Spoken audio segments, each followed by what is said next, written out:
How's it going, everybody? In today's video, we're going to be talking about the global villain section of the Professor X Saga because I've gotten a lot of questions about it lately. I'm guessing the free-to-play crew is starting to head into the second section of their Professor X unlock, and so there's lots of questions, especially around these new characters. We did the same kind of video for Hell Reigns, so we're going to do it for the Hood. We got him at the base unlock of 3 stars, brought him to Gear 220. We're going to give him a shot. We're also going to give a shot to Juggernaut, OG Juggernaut for this. We do have him at 3 Diamond because they gave that away in the last Danger Room, so he's quite large. If he wasn't large, I definitely wouldn't consider him at all. Let's talk briefly about the section itself, though. So in the Global Villain section, war rules are active. This is going to be really important for the character that you bring, but also the characters you're going to be facing off against. My first run, I went in with these 4 Orcus members: Lady Deathstrike, Scientist Supreme, Nimrod Sentinel, and Omega Red Phoenix Force, and I absolutely walked over this section. It was just too easy. Now, since then, my Omega Red Phoenix Force has gained 1 red star. 4 or 5 red star difference is not very big, so just try and be reasonable with that, if you will. Some of you won't be able to, but that's okay. I still think Omega Red Phoenix Force is great, even if you only have him at 4 red stars in Crucible, so I do see the value in having him there for outside of this mode. The Orcus team, not so much. I really regret bringing in Scientist Supreme and Sentinel. The Orcus team they're a good raid team, obviously. They are the tech raid team, right? They're okay in war offense if you use them against like particular mutant teams, and that's about it. They're terrible in war defense. They're terrible in Crucible offense or defense because it's just a much smaller roster management criteria for Crucible that they don't find a spot. But Omega Sentinel does. She's part of the Orcus team, but she actually is the only sort of Crucible plug-and-play character. Her and Emma Frost X-Men are a nice little countermeasure against Immortal X-Men teams. So I do wish I brought Omega Sentinel myself instead of either Scientist Supreme or Sentinel. The only benefit you would get from having Gear Tier 20 on these guys is they don't get overpowered. But take it from me, a Gear Tier 19 Blade still one-shots my Scientist Supreme, so it doesn't matter.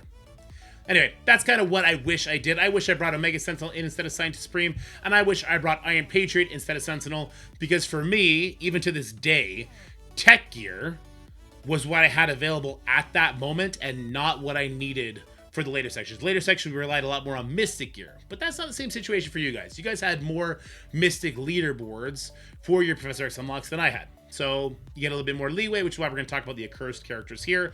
But I also want to talk about Agatha as far as Mystic characters go.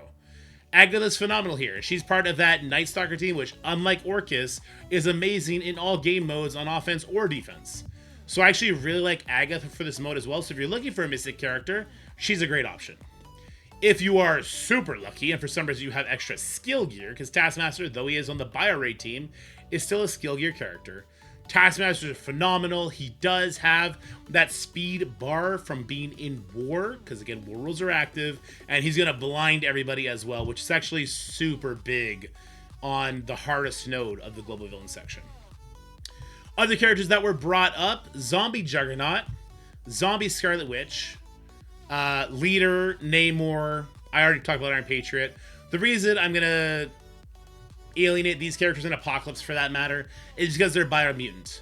These 5 characters work really well in the mode, especially Zombie Juggernaut and Zombie Scarlet Witch, because again, war rules are active, but we had a data mine for the next negative zone that suggests an arena team is going to be the next team, and we know just by timing from a Strike Spot teaser, from voting on the Hellfire Club, that we're looking at either a bio or a mutant team in the next patch, and the patch after that will be whichever one we didn't get in the next patch. So using your bio or mutant gear right now, I don't think is super advisable because, hey, Race Professor X is over. Right, the red stars are no longer being the carrot that's driving you to try and race through these sections really quickly. So I would take my time if I were in your situation, and I would just wait. I'd see what the next team is before I start equipping my global villains. Also, Apocalypse is too expensive, so I wouldn't bring Apocalypse, as good as he is. Another character that some people brought in was Ares, but Ares, I think, is the same sort of story as Scientist Supreme and Sentinel. Really great war character. Awesome plug-and-play character, right? In war. I love war. A lot of you guys hate war. A lot of you guys want nothing to do with war. So gearing up Ares to Gear Tier 20 is just not really in your it's not in your bingo book. You're not looking to scratch that one off, if you will. You'd probably prefer to do Agatha if you were looking to use some extra Mystic gear. Anyway, I want to talk about those options, what I would have changed, what other people have used, proven to work. Zombie Juggernaut, Zombie Scarlet Witch at like 4 yellow stars, 4 red stars. Get in there, they get it done. No problem. The war rules carry them in a big way. But in this video, we're talking about the Hood and Juggernaut. And I've already run through the mode a couple of times because I don't actually ever want to do it just once and be like, oh, it works, so it's the best. I want to make sure I do it a lot. And I can tell you that by doing it a lot, they're not good. The Accursed team is ass outside of Crucible. With the team that I showed, the Lady Deathstrike, Nimrod, Scientist Supreme, Sentinel, and Omega Phoenix Force, this team here, I autoed all the nodes. I didn't look at it. I didn't even look at the screen. It was just got it done instantly, right? With Hood and Juggernaut here instead, this was a huge exercise in frustration. I had to play around with the ISOs, with everything. I eventually got it to go. I believe it was the first node, was very, very sketchy, but pulled it off in the end. And the moral of the story is that the Accursed team is so goddamn slow that they just don't work. They don't work outside of Crucible because they don't have those things that protect them to let them pop off. And they don't get to pop off outside of Crucible. Hood, if he reaches his ultimate, even at 3 stars, he crushes the damage. Like, he's great damage. If you have him a little bit bigger, then I think that's perfectly fine. But otherwise, it's super rough. So let's just see. I don't know if it was the first node or if it was the Spider-Man node. Might have been the one that gave me a hard time. I'm not sure. This looks actually quite easy. So maybe I'm choosing the wrong one here. We'll just basic here. You gotta preserve your cooldowns a little bit here, right? Because you're not just getting them up like crazy. There you go. She's gone. We can get our taunt from Juggernaut. And also the fact that Juggernaut doesn't actually do any damage on his first turn doesn't help. Lady Deathstrike actually gets just ruined a lot by counterattacks in this section. Look at the 3-star Hood. Great damage, right? I think we can all admit for a 3-star character, that's great, great damage. See how hard this hits our Hood for here. Not bad. Not bad at all, right? This is a 5-star Mega Reds. Phoenix Force, take it what you will. He cranks it. At 4 Red Stars, by the way, he also cranked it just as well. But with the Orcus team, he actually never got to take a turn because they get speed up, they put slow on people. They just go infinitely faster with the full Orcus team. But he's actually been very good trying to use Hood and Juggernaut here. I don't think this one was problematic. I think this one... I think both nodes 3 and 4 were pretty rough. Node 4 has the Night Stalkers on it. They get the speed stat. I think they actually take a bunch of turns before we get to go. And if Hood gets targeted here by like the Blade Ultimate, he just dies. And you have to restart, right? But that's not the end of the world. You put him in the corner. You just kind of reset until he's not the one that dies. Until all of a sudden you get to pop off of the characters that you want to use. And you'll get through this node, no problem. Let's do a little quick example of that here. All right, boom, boom, boom, boom, boom. I still haven't read the story for this game yet. I'll have to do that one day.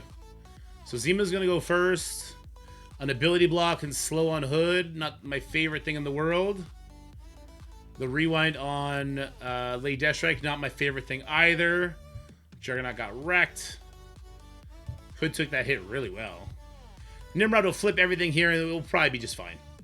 Right, so because nobody died, we're pretty much just fine. We'll go for some kills, I guess.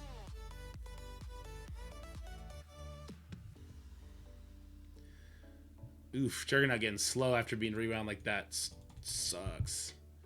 Slow for 3 turns here as well with no way to take it off. Not fun. Oh, and he's dead.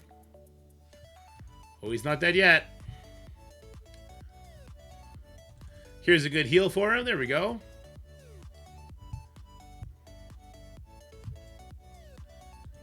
Get off the man thing onto the blade. And you can see, like, I don't know if you guys... I actually never showed the video of doing Global Villain the first time because it was so easy, so boring. I didn't realize this section could be hard. Apparently with the zombie team, it's not hard at all. With the Accursed team, they make it hard. They make it hard. I don't know if I'd get through it if I didn't have 3 diamonds on Nimrod, Lady Deathstrike, and Juggernaut. And 5 red star Omega Phoenix Force isn't hurting either, let me tell you what. They're going first because of these slows. Kind of brutal. All right, but we got the offense up. Nope, it got ripped off us. That's okay. We got the ultimate from the Omega Red Phoenix Force. You see, that's great. So, I mean, you saw some moments where it was rough, and that was kind of the same thing with the Spider node and the new Avenger node, but I got through them, 3-starring them all the way. Then there was node 5, the Astral node. Holy... The Astral node is just poised in such an interesting way to hard counter trying to use both Juggernaut and Hood. I did get through it once on 3 stars, and I got through it a bunch on 2 stars. I don't know why. It erases your star if you beat it on 2, which is kind of weird. But I did get it beaten once with 3-star, with this team, with this ISO setup, and with great luck. In fact, my Lady Deathstrike one-shot the second wave's Accursed before he got to start ulting and doing the Terminator rewinds and stuff like that. But that's not even the first check. That's not even the first check. The first check is, does my Lady Deathstrike kill the super weak members on this node? Because there are super weak members on this node. And if she does, it's a bad thing. So if you see here, we got a 300,000 Strange, 400,000 Moondragon, 700 Emma is good, 600, 600, and then Shadow King coming in at 1.2 million, right? Everyone else is super squishy. So the way Lady Deathstrike's special works is that she chooses a second target to start doing her adjacent attack again. If the target she tries to choose is dead from the first hit, she just doesn't do another rewind. Hopefully we don't see that here. We didn't see that here. So this was what I would call good RNG to start it off. Now I'm going to try and put an ability block on the Shadow King. It lands. And now here's the first check. Can Nimrod one-shot the Emma? Like, there's so much that goes into trying to 3-star this. And even then, it's just brutal. Okay, that's good. She got rewound already. So what we want to do is we want to put an ability block here because war rules are active. And with war rules active, if the... Ancient One uses either her special or her ultimate, it's going to cause a Shadow King possession attack. Now, this one is going to do a Shadow King possession attack. I cannot stop that. All right? I could try and kill her, but it's just not worth it. So I'll try and kill the Shadow King here. And that's why my Juggernaut is a striker in this situation. And it's just so never ever works. I've had the bleeds. I don't know why the bleeds kill through Death Proof on this match. I don't get it. But let's see. The possession is still going to do damage. You saw that come in here. The ults from the Eternals don't actually do much damage, but the possession does. Like I said, I got through this fight one time on 3-star. I can get through it on 2-star every single time if I cared for that, but that's not doable. You can't, it doesn't work. You have to 3-star, right? So the Juggernaut lack of any fucking sort of kit presence on his first turn and his slow ass speed outside of Crucible. And Crucible, he gets hit, he gets speedball. And all of a sudden he would reach his ult really fast. And he would be really interested here. It's just trash. It's just trash. And the Hood, he's no sprint chicken either. He's pretty slow, right? Coming in, I think, 124. If he reaches his ultimate, even at 3 stars, it's off to the races. You're doing great. If not, oh my god, they're so bad.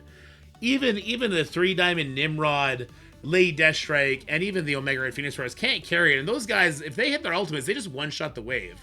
But it's like perfectly timed for these character drops to just make you regret ever thinking about using Accursed. So when people ask me like, hey, can I try and bring in Juggernaut and Hood? No. You can bring in one of those guys. One of those guys. And I guess we should have a conversation of which one you should bring in at that point.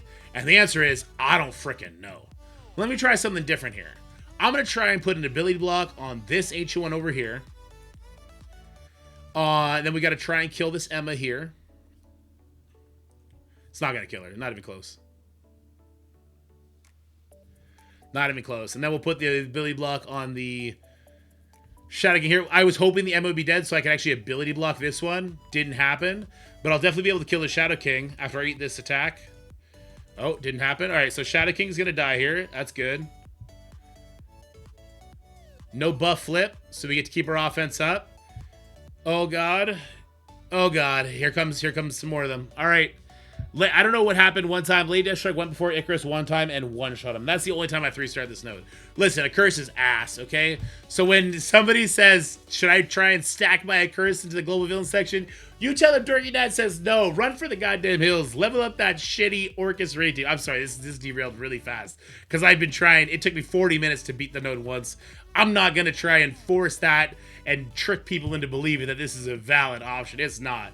If you had Hood at like 5 or 6 red stars, maybe this would be a little bit more viable because he'd actually do damage on his first attack instead of just using his stupid little pea shooter to put out an ability block. But otherwise, this is not it. And nobody who's going for the global villain section for the first time is a whale who's going to have hood that big. Let's just be real about that, right? Let's just be so for real about that. It's garbage. It's just garbage. All right. Sorry, I got derailed hard. All right, so that's my official advice. If you want a mystic character for the global villain section, look at Agatha. Look at Agatha. Maybe wait. If it's gonna be Hellfire Club as an arena team, then you could look at maybe Sinister, Madeline, or Emma Frost, whichever one of them gets the nod, and maybe even Strife, whichever one of them gets the nod to go in. And if you want to bring in one Accursed member works fine. I'll use Sentinel here. Scientist Supreme just trivializes this. She puts slow, she puts defense down, you kill the entire enemies, they never take turns, which is great, right? She has so much synergy with the 2 Orcus members, but she's kind of bad outside of the mode. But if you just don't want to stress, Scientist Supreme is amazing for this. But Sentinel made it pretty, I don't want to say automatic, but he made it happen a lot more regular as well. We got the good bounce there, so Lady Deathstrike didn't kill. She got a good bounce. I'll put the ability block over here. Nimrod will try and get the kill on Emma here. Looks like it's going to be just out of reach. No, there you go. That's good. I'll ability block this one, and we'll kill the other one. And this is why Juggernaut's trash, because Juggernaut is slower than a goddamn robot, right? The Sentinel, I think even the Sentinel bots get to go first. And so there's no summon attack from the Shadow King here, and I don't think they gain speed up from this. They didn't, so I get to kill the Shadow King now. Oh, he's still going first? But they're so weak. Look, they're so weak they don't even kill the robots, which is crazy. Shadow King does, though. Maybe he's going to kill Sentinel here. Maybe I will have to redo this one. Oh, yeah, we're going to have to redo this one. Unfortunate, but obviously you can see how this is just so much more reliable. Taking out one character that does nothing and, I don't know, maybe do a better job killing the only enemy on the field that actually hurts you. Anyway, let me know what you think about the footage you saw here. I think we should all just clown on the Accursed team until... I actually don't want them to get buffed because they're going to be so good in Crucible if they get any sort of increased speed. If they get any sort of increased speed in Crucible, they would just be too good on the defensive side, so that's not actually something I want to see. But yeah, I guess we could just laugh at their use elsewhere. Look, they're a great Crucible team, awful everywhere else. It is what it is. Hope you guys enjoyed this video. Hope you are happy. Hope you are healthy. Hope you are having yourselves a wonderful day. And I'll see you guys in the next video. Later, y'all.